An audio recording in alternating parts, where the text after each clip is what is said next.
اردو ازم کے معزز دوستوں، میں ہوں ذیشان اور آپ تمام دیکھنے اور سننے والوں کو السلام علیکم۔ ناظرین محترم، آج کی اس ویڈیو میں ہم حضرت یحییٰ علیہ السلام کے قاتلوں کی سزا اور ظالم بادشاہ بخت نصر کے عبرتناک انجام کے بارے میں بیان کریں گے۔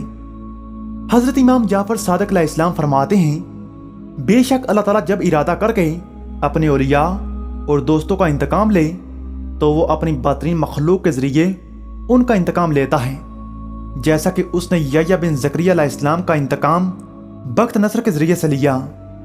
جس وقت بیت المقدس کی وزکار بادشاہ نے حضرت یحییٰ علیہ السلام کا سر مبارک ان کے تن سے جدا کیا تو آپ علیہ السلام کے خون کا ایک قطرہ زمین پر گرا جو ابلنے لگا۔ اس کے اوپر جتنی بھی مٹی ڈالی جاتی وہ جوش مار مار کر مٹی سے باہر نکل آتا اور وہاں پر مٹی ڈالتے ڈالتے سرخ رنگ کا ایک ٹیلا بن گیا، لیکن خون کا ابلنا بند نہ ہوا۔ اس واقعے کو زیادہ عرصہ نہ گزرا کہ اس زمانے کا باغی شخص جس کا نام بخت النصر تھا، جو ایندھن بیچنے کا کام کرتا تھا، نیز آوارہ گرد اور باش قسم کے لوگ اس کے دوست تھے، اس نے ان لوگوں کے ساتھ مل کر شورش برپا کی۔ وہ جہاں پر جاتے قتل و غارت کرتے، حتیٰ کہ وہ بیت المقدس پہنچے اور اس پر قبضہ کر لیا اور وہاں کے ظالم حکمرانوں کو بہترین طریقے سے موت کے گھاٹ اتارا۔ بخت نصر نے وہاں پر وہ سرخ ٹیلا دیکھا تو پوچھا، یہ کیسا ہے؟ ان لوگوں نے کہا کہ کچھ عرصہ قبل اس علاقے کے بادشاہ نے حضرت یحییٰ علیہ السلام کو قتل کیا اور آپ علیہ السلام کا سر بدن سے جدا کیا اور آپ علیہ السلام کا خون زمین پر گرا جو ابلنے لگا۔ اس کے اوپر جتنی بھی مٹی ڈالی گئی وہ بند نہ ہوا۔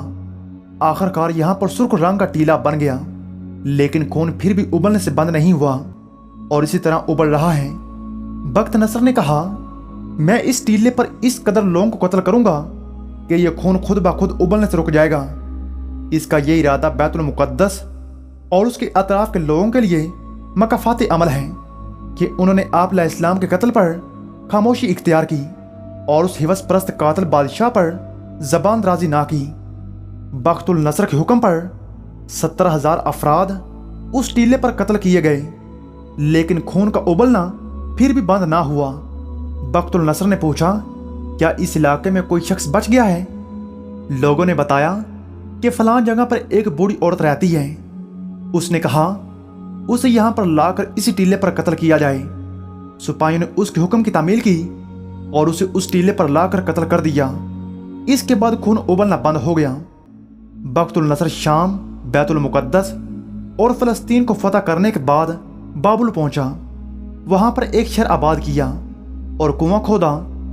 اس کے بعد پیغمبر خدا حضرت دانیال علیہ السلام کو گرفتار کر کے اس کنویں میں ڈالا۔ ایک شیرنی بھی اس کنویں میں ڈالی گئی تاکہ انہیں پھاڑ پھاڑ کر کھائے۔ وہ شیرنی کنویں کی گیلی مٹی کھاتی رہی اور حضرت دانیال علیہ السلام کو اپنا دودھ پلاتی رہی۔ ایک مدت کے بعد اللہ تعالیٰ نے ایک پیغمبر پر وحی نازل کی کہ فلاں کنویں پر جائیں اور دانیال علیہ السلام تک کھانے پینے کا سامان پہنچائیں۔ وہ پیغمبر کنویں پر آئے اور آواز دی، اے دانیال۔ حضرت دانیال علیہ السلام نے کہا، ہاں میں بہت دور سے آواز سن رہا ہوں۔ اس پیغمبر نے کہا، اے دانیال، آپ کے خدا نے آپ پر سلام بھیجا ہے اور آپ کے لیے کھانے پینے کا بندوبست کیا ہے۔ اس کے بعد کھانے پینے کا وہ سامان ڈول کے ذریعے نیچے پہنچایا۔ حضرت دانیال علیہ السلام نے خدا کی حمد و ثنا کی اور بے حد شکر ادا کیا۔ اسی زمانے میں بخت النصر نے عالم خام میں دیکھا کہ اس کا سر آنی اور پاؤں تانبے کے اور سینہ سونے کا ہو گیا ہے۔ جب وہ بیدار ہوا تو اس نے ستارہ شناس لوگوں کو حاضر ہونے کا حکم دیا اور کہا، میں نے نیند کے عالم میں کیسا خواب دیکھا ہے؟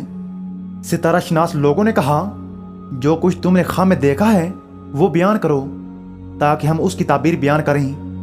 بخت النصر نے غصے میں آ کر کہا، سال ہر سال میں تم لوگوں کو ظرف و برق لباس اور روزی دے رہا ہوں، لیکن تم لوگ یہ نہیں جانتے کہ میں نے کیسا خواب دیکھا ہے، پس مجھے تم لوگوں سے کیا فائدہ؟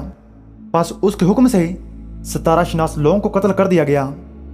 اس دوران میں وہاں پر موجود افراد میں سے کسی ایک نے بخت النصر سے کہا، اگر تم کسی ایسے شخص کی تلاش میں ہو کہ جس کے پاس عالم معرفت ہو تو فقط اور فقط اس شخص کے پاس ہے جسے تم نے کنویں میں قید کر رکھا ہے اور ایک شیرنی وہاں پر چھوڑی ہے تاکہ وہ اسے کھا جائے۔